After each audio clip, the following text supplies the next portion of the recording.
Alors, frères et sœurs, je risque d'être un peu long. Ah ben, c'est comme ça. Alors, le thème de la parole que nous allons partager ce matin, c'est quand l'Éternel visite son peuple. Quand l'Éternel visite son peuple. Frères et sœurs, quand Dieu visite son peuple, il met fin à l'esclavage et change complètement la situation. Et la personne qui a été visitée change complètement. Si la personne était malade, la personne sera guérie et transforme des situations. Frères et sœurs, nous avons dans la parole de Dieu plusieurs personnes qui ont été visitées par Dieu. Dans l'Ancien Testament et dans le Nouveau Testament. Rappelez-vous d'Abraham, de Job, ces gens-là qui ont été visités par Dieu. Et Dieu a transformé leur vie.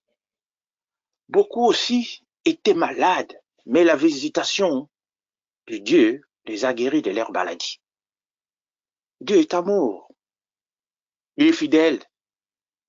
Il réalise toujours ses promesses, frères et sœurs.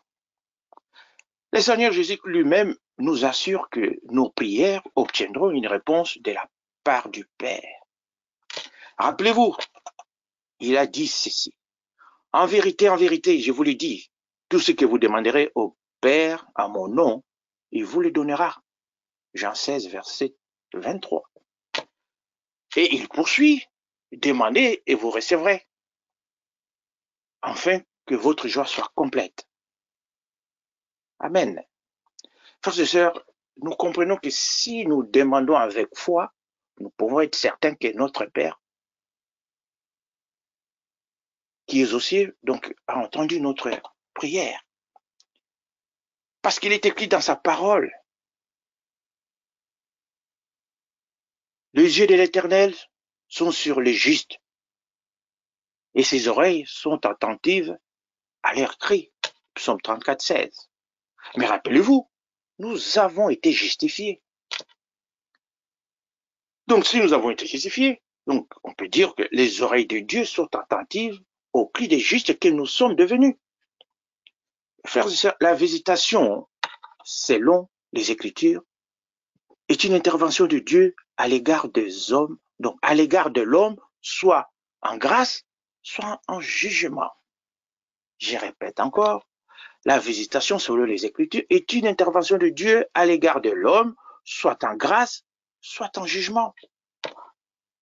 Donc, en cette période que nous traversons, donc, de nombreux frères et sœurs, des membres de nos familles, amis et de collègues de travail sont malades, à bout même.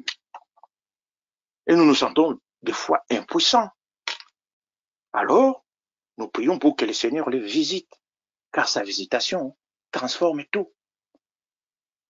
Dieu nous a protégés pendant la période difficile des confinements et il continue encore à nous protéger. Mais aujourd'hui, frères et sœurs, nous avons besoin de la grâce de Dieu, la visitation, en abondance pour toutes circonstances au nom de Jésus-Christ. Alléluia. Alors, sans plus tarder, je vous invite à prendre vos Bibles, frères et sœurs. Nous allons dans l'évangile de Luc, parce que nous allons beaucoup rester dans cet évangile-là de Luc. C'est à propos de la visitation. Il est écrit ceci dans Luc 7, du verset 11 à 16. Luc 7, verset 11 à 16. Là, c'est Jésus qui ramène à la vie les fils d'une veuve. Je crois que vous connaissez cette histoire. Alors, que dit Luc 7, du verset 11 à 16? J'ai lu. Les jours suivants, Jésus alla dans une ville appelée Naïn. Ses disciples et une foule faisant route avec lui.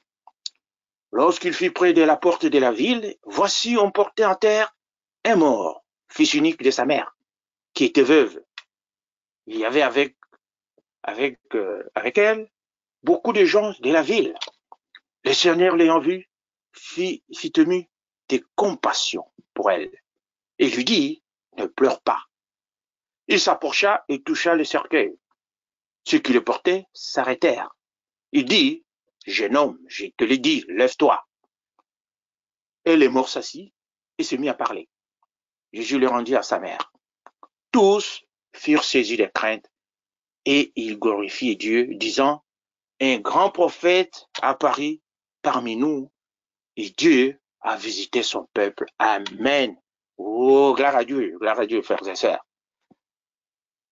Frères et sœurs, on peut être profondément abattu parce qu'à un certain moment, tout va mal.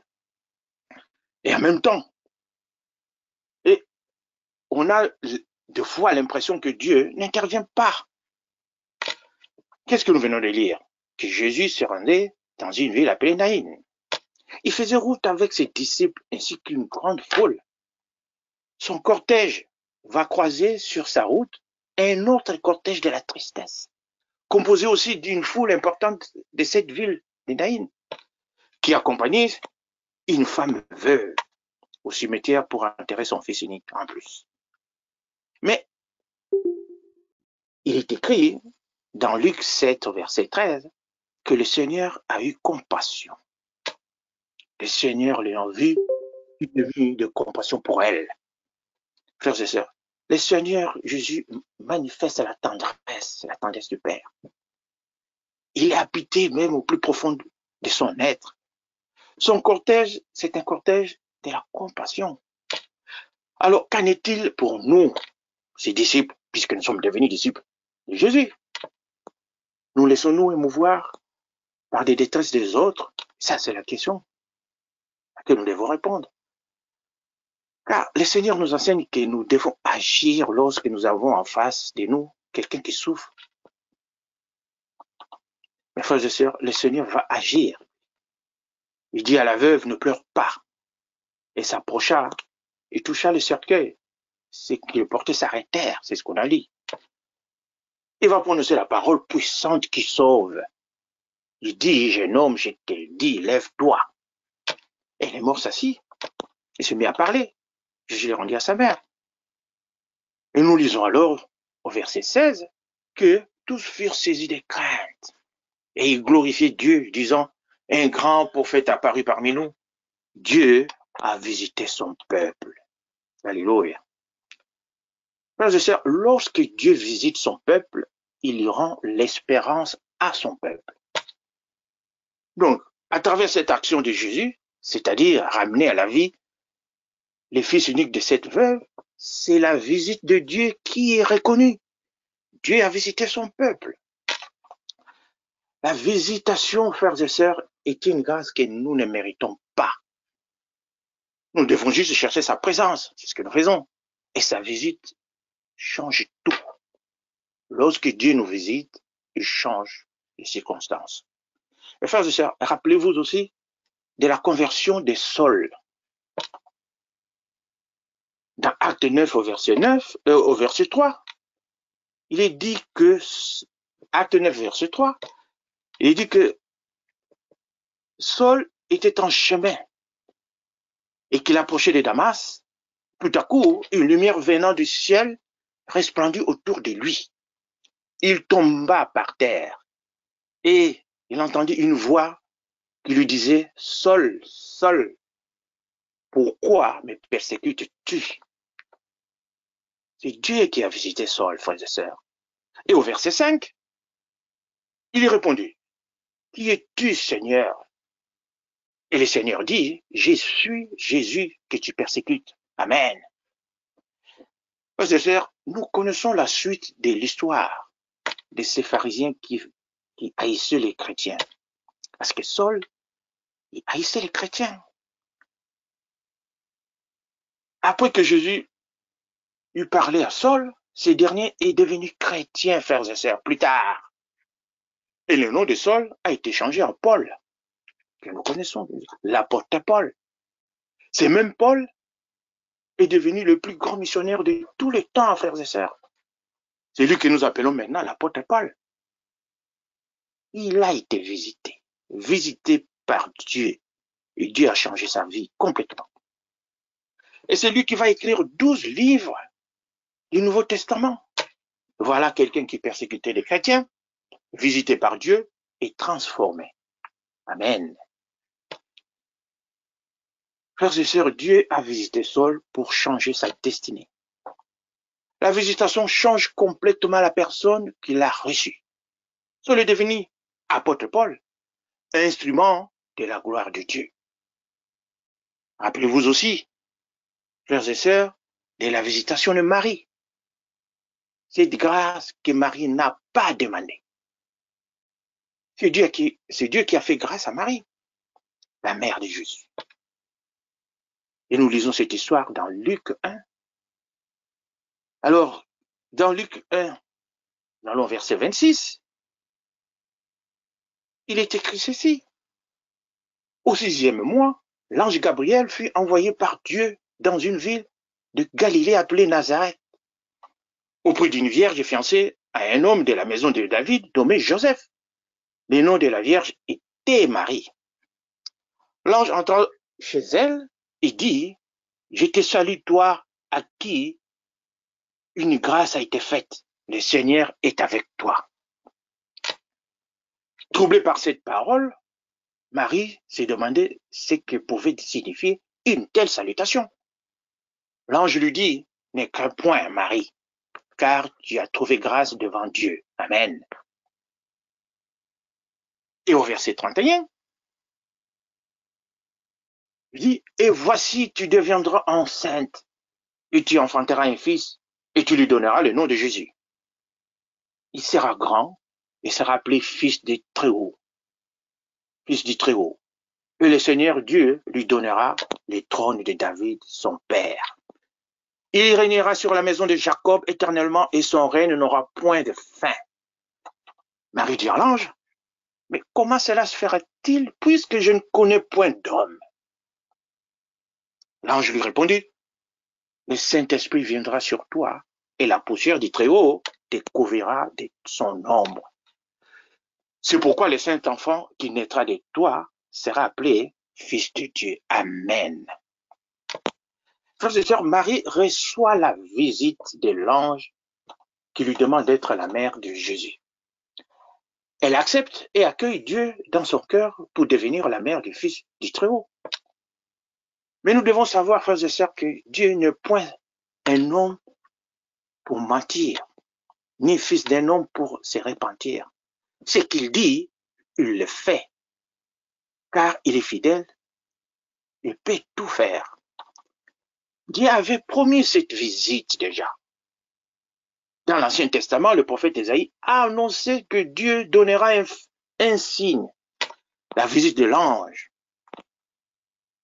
Le prophète a dit dans Ésaïe 7, verset 14, nous lisons ceci.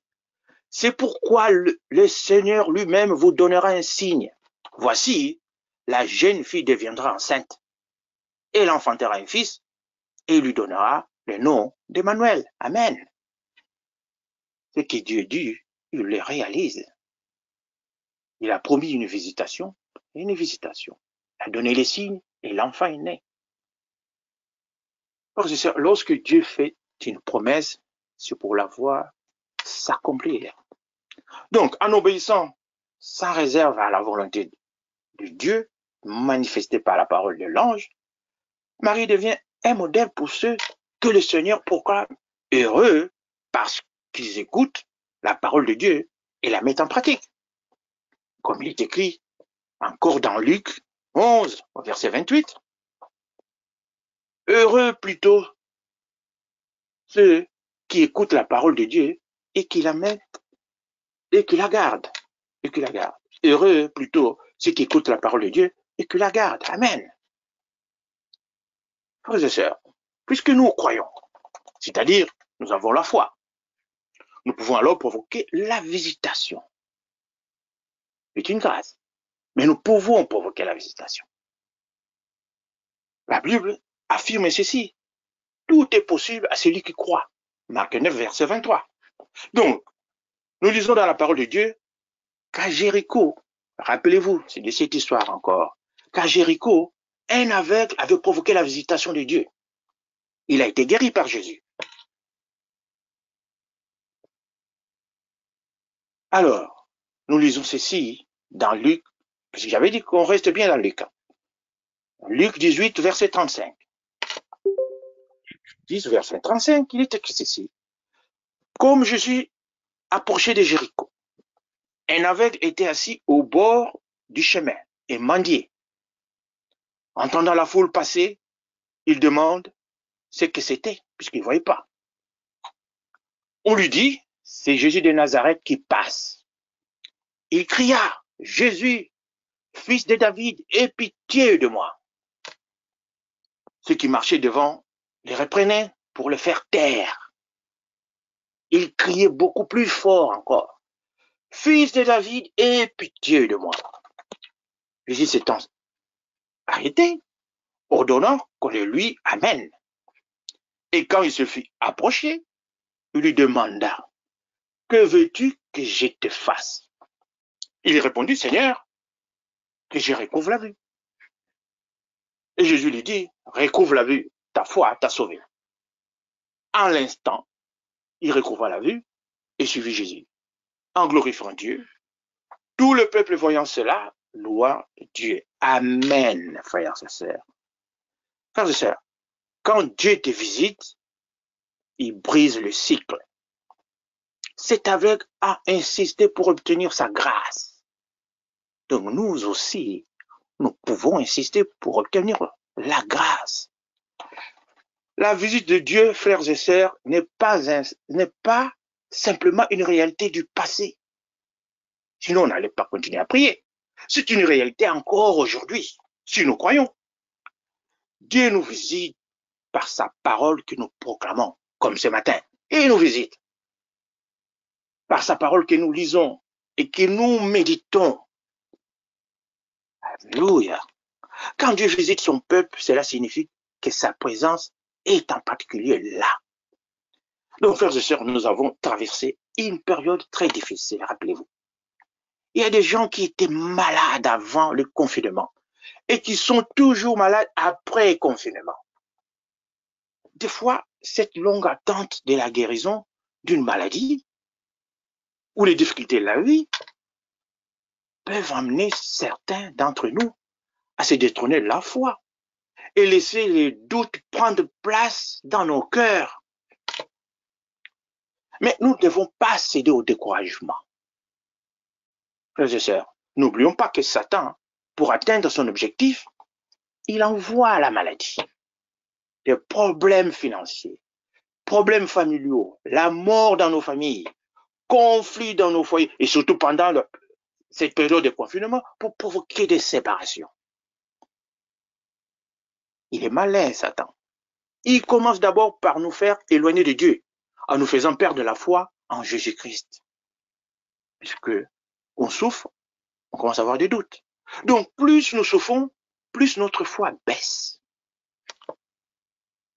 Or, la parole de Dieu nous dit que c'est la foi qui permet la réalisation de la volonté de Dieu. Satan le sait. Donc, frères et sœurs, Dieu est le seul qui peut nous faire sortir des situations désespérées. Il n'y a pas d'autre.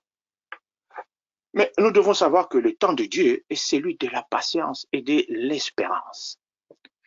C'est pourquoi l'apôtre Paul nous dit dans Colossiens 1 au verset 11, il dit, fortifiez à tous égards par sa puissance glorieuse, en sorte que vous soyez toujours et avec joie, persévérants et patients. Amen. Il nous dit encore, dans Romains 12, verset 12, réjouissez-vous en espérance, soyez patients dans l'affliction, persévérez dans la prière. Amen. Et la parole de Dieu dit aussi, garde ton cœur plus que toute autre chose, car de lui viennent les sources de la vie. Proverbe 4, 23. Frères et sœurs, cela veut dire tout simplement, ne te décourage pas devant la situation que tu traverses en ce moment. Amen. Nous devons insister. Excusez-moi. Merci Dieu. Nous devons insister dans nos prières pour que Dieu nous visite. Nous devons insister dans nos prières pour provoquer la situation, pour provoquer la visitation de Dieu. Nous savons que Dieu ne vient jamais avant son heure. et jamais après les temps qu'il a fixés. Et nous savons même pas comment il va agir.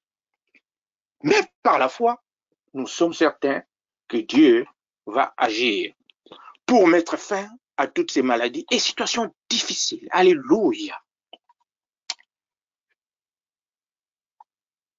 Frères et sœurs, le fait de traverser une situation difficile ou qu'un cas est impossible nous décourage de foi. Croyant que nous sommes, nous oublions complètement qu'il nous reste Dieu qui sait traiter tous les problèmes. Que dit la parole de Dieu? La parole de Dieu nous dit ceci. Quelqu'un parmi vous est-il dans la souffrance? Qu'il prie. Quelqu'un est-il dans la joie? Qu'il chante des cantiques. Jacques 5, verset 13. Frères et sœurs, peu importe la situation dans laquelle tu te trouves aujourd'hui, même si les médecins ne trouvent pas la solution à ton problème, Jésus a dit, cela est impossible aux hommes, mais non à Dieu. Car tout est possible à Dieu. Marc 10, verset 27. Nous ne devons pas nous renfermer en nous-mêmes ou désespérer. C'est par la prière que nous bénéficions de l'intervention divine de l'impossible.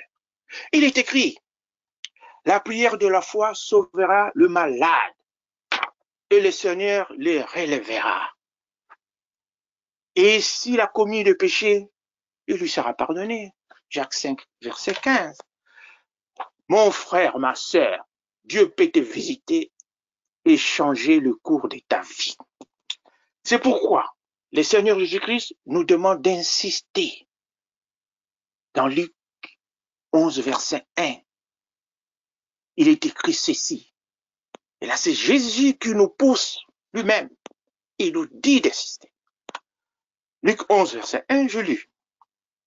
Jésus priait un jour à un certain lieu. Lorsqu'il eut achevé, un de ses disciples dit, comme on lui dit, Seigneur, enseigne-moi à prier, comme Jean l'a enseigné à ses disciples. Il leur dit, quand vous priez, dites Père, que ton nom soit sanctifié, que ton règne vienne. Donne-nous chaque jour notre pain quotidien. Pardonne-nous nos péchés, car nous aussi nous pardonnons, à quiconque nous offense. Et ne nous induis pas en tentation. Il leur dit encore, c'est là qu'il devient important, il leur dit encore, si l'un de vous a un ami et qu'il aille le trouver au milieu de la nuit pour lui dire, ami, prête-moi 3 pains, car un de mes amis est arrivé de voyage chez moi et je n'ai rien à lui offrir. Et si de l'intérieur de sa maison, cet ami lui répond, ne m'importune pas, la porte est déjà fermée, mes enfants et moi sommes au lit, je ne puis m'élever pour te donner le pain. Frères et sœurs, écoutez bien ce que le Seigneur dit au verset 8 maintenant, la suite. Au verset 8, il dit ceci, je vous le dis, même s'il ne se levait pas pour le lui donner parce que c'est son ami, il se lèverait à cause de son importunité et il lui donnerait tout ce dont il a besoin. Amen. Le Seigneur, il vient juste de nous dire que nous devons insister. Je répète, il dit, il se lèverait à cause de son importunité et lui donnerait tout ce dont il a besoin. Et le Seigneur précise son idée au verset 9, il dit, et moi, je vous dis, il nous pousse, demandez et l'on vous donnera, cherchez et vous trouverez, frappez et l'on vous s'ouvrira. Car quiconque demande reçoit, celui qui cherche trouve, et l'on ouvre à celui qui frappe. Amen. Il nous dit tout simplement, il faut provoquer la visitation. Amen. Donc, frères et sœurs, nous devons insister dans nos prières pour que Dieu entende nos cris de détresse et qu'il puisse répondre par une visitation comme nous lisons dans Nombre 14, verset 28. Il dit, dis-leur Je suis vivant, dit l'Éternel. Je vous ferai ainsi que vous avez parlé à mes oreilles. Nombre 14, 28. Quand on prie, il écoute nos prières. Il faut insister. Il vient de le dire lui-même. Amen. Car toute chose concourt au bien de ceux qui aiment Dieu, de ceux qui sont appelés selon son dessein, frères et sœurs.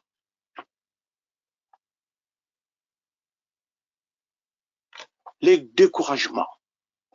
Les découragements peuvent frapper tout le monde. Mais nous devons insister dans nos prières, comme cet aveugle qui avait crié tout à l'heure. Jésus, fils de David, aie pitié de moi. Et on connaît la suite. Il a été guéri. Il a retrouvé la vue. La prière, frères et sœurs, est indispensable dans notre quête de l'intervention divine. Nous voulons une visitation, alors c'est par la prière. Nos frères et sœurs, nous avons tant d'exemples dans la parole de Dieu, comment Dieu a changé la situation dans la vie des gens. Beaucoup aussi étaient malades, mais la visitation de Dieu les a guéris de leur maladie. Il est écrit dans la parole de Dieu, là où 2 ou 3 sont assemblés à mon nom, je suis au milieu d'eux. Matthieu 18, 20. Et d'accord. Alors ce matin, frères et sœurs, nous sommes dans sa présence. Le Seigneur peut changer la situation de beaucoup de gens. Alléluia. Il connaît la situation de chacun de nous. Rappelez-vous, c'est lui qui a changé la poussière en beauté, homme. Nous avons été créés par la poussière. Il retire des gens de la fosse et les place au sommet de la montagne. C'est lui. Il prend des choses faibles pour en faire des choses fortes. C'est Dieu. Alors, frères et sœurs, ce matin, adressons nos prières au Dieu des situations désespérées et des cas impossibles pour qu'il nous visite ce matin, quand nous ferons notre 4e prière. Il peut changer pour nous, il peut tout changer pour nous et nos poches. Mon frère, ma sœur, la visitation de Dieu change tout. Elle empêche Satan de régner dans ta vie et met fin à ta souffrance. Amen. Quand Dieu te visite, Satan ne peut plus avoir le dessus sur toi. Sa visite déclenche ta délivrance. Tu passes sous sa protection. Il te couvre de ses ailes, comme dit encore David. Celui qui demeure sous l'abri du Très-Haut repose à l'ombre du Tout-Puissant. Comme Psaume 91, verset 1. Frères et sœurs, la visitation de Dieu amène le jugement sur nos ennemis et les forces qui nous accablent. Il les neutralise et nous délivre complètement. Dieu s'élève, parce qu'il est écrit, quand Dieu s'élève, ses ennemis se dispersent et ses adversaires fuient devant sa face, comme la fumée de ses disciples. Tu les dissipes, comme la cire se fond au feu. Les méchants disparaissent devant Dieu, mais les justes se réjouissent et ils triomphent devant Dieu. Psaume 68, versets 2 à 4. Quand Dieu se lève, ses ennemis se dispersent et ses adversaires fuient devant sa face. Amen, frères et sœurs. Les enfants de Dieu, serviteurs de Jésus, beaucoup sont en train de traverser des situations difficiles en ce moment. Et ces situations commencent à fragiliser leur foi. Beaucoup sont profondément abattus et on a des fois l'impression que Dieu n'intervient pas. Mais frères et sœurs, Dieu attend que nous lui sollicitions par nos prières pour qu'il vienne nous visiter. Sa visite va tout changer. La visitation de Dieu change tout. Alors ce matin, je répète encore, frères et sœurs, ma sœur, comporte-toi comme cet aveugle qui a insisté pour qu'il soit visité. avec détermination et foi, implore le Fils de David pour qu'il ait pitié de toi. Enfant de Dieu, serviteur et servante de Dieu, il ne faut pas rester tranquille et surtout être abattu à cette situation. Non, ne pas être habitué à cette situation. Frères et sœurs, le diable est malin. Il t'incitera toujours à te poser des questions du genre « Pourquoi moi ?» Et c'est la question qu'on se pose quand tout va mal. Pourquoi moi? Moi vraiment qui travaille pour toi. Pourquoi moi? C'est vrai, lorsque tout va mal, tu peux te poser des questions. Car tu ne comprends plus rien. Tu ne comprends le pourquoi de cette situation que tu traverses. Mais sache que Jésus est la solution. Alors ce matin, invoque le Seigneur Jésus-Christ. C'est lui la solution. Il a dit lui-même, invoque-moi au jour de la détresse. Je te délivrerai et tu m'y glorifieras. Psaume 50, verset 15. Alors, mon frère, ma sœur, quelle que soit ta situation, ce n'est pas une raison pour sombrer dans le découragement ou encore la tristesse, car tu t'es cru rejeté peut-être. Mais non, la parole de Dieu nous dit que Dieu n'a point rejeté son peuple, qu'il a connu d'avance. Romains 11, verset 2. Les découragements touchent particulièrement ceux qui travaillent pour faire avancer le royaume de Dieu. Alors Satan utilise le découragement, car il sait, quand on est découragé, abattu, le Seigneur ne peut pas faire son œuvre en nous. C'est pourquoi, mon frère, ma sœur, l'Éternel te dit ce matin, je souhaite que tu prospères à tous égards et sois en bonne santé, comme prospère l'état de ton âme. 3 Jean 1, verset 2. Mon frère, ma sœur, prends autorité sur tes émotions. Sache que tu n'es pas obligé de traverser cette situation seul. Puisque David nous le dit encore. Psaume 133. Oh, qu'il est agréable, qu'il est doux pour des frères de demeurer ensemble. C'est comme l'huile précieuse qui est répandue sur ta tête, descend, répandue sur la tête, descend sur la barbe, sur la barbe d'Aaron, qui descend sur le bord de ses vêtements. C'est comme la rosée de l'Hermon qui descend sur les montagnes de Sion, car c'est là que l'Éternel envoie la bénédiction, la vie pour l'éternité. Oh, donc il est agréable de demeurer ensemble, frères et sœurs. Tu n'es pas seul. Tu es avec tes frères et sœurs qui prient pour toi. Alléluia. Alors, mon frère, ma sœur, pour finir, sache que Dieu n'abandonne pas ceux qui les cherchent. Psaume 9, verset 10.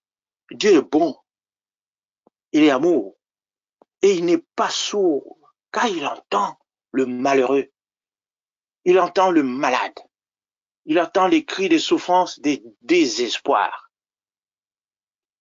C'est encore David. David nous dit, quand un malheureux crie, l'Éternel entend et il le sauve de toutes ses détresses. Psaume 34, verset 7. Alors, frères et sœurs, l'Éternel entend et écoute nos prières et les intercessions qui lui sont adressées par ceux qui croient en lui. C'est pourquoi David dit, j'aime l'Éternel, car il entend ma voix, mes supplications, car il a penché son oreille vers moi, et je l'invoquerai toute ma vie. Psaume 16, versets 1 à 2. Alléluia. Amen, amen, amen, mes frères, que Dieu vous bénisse.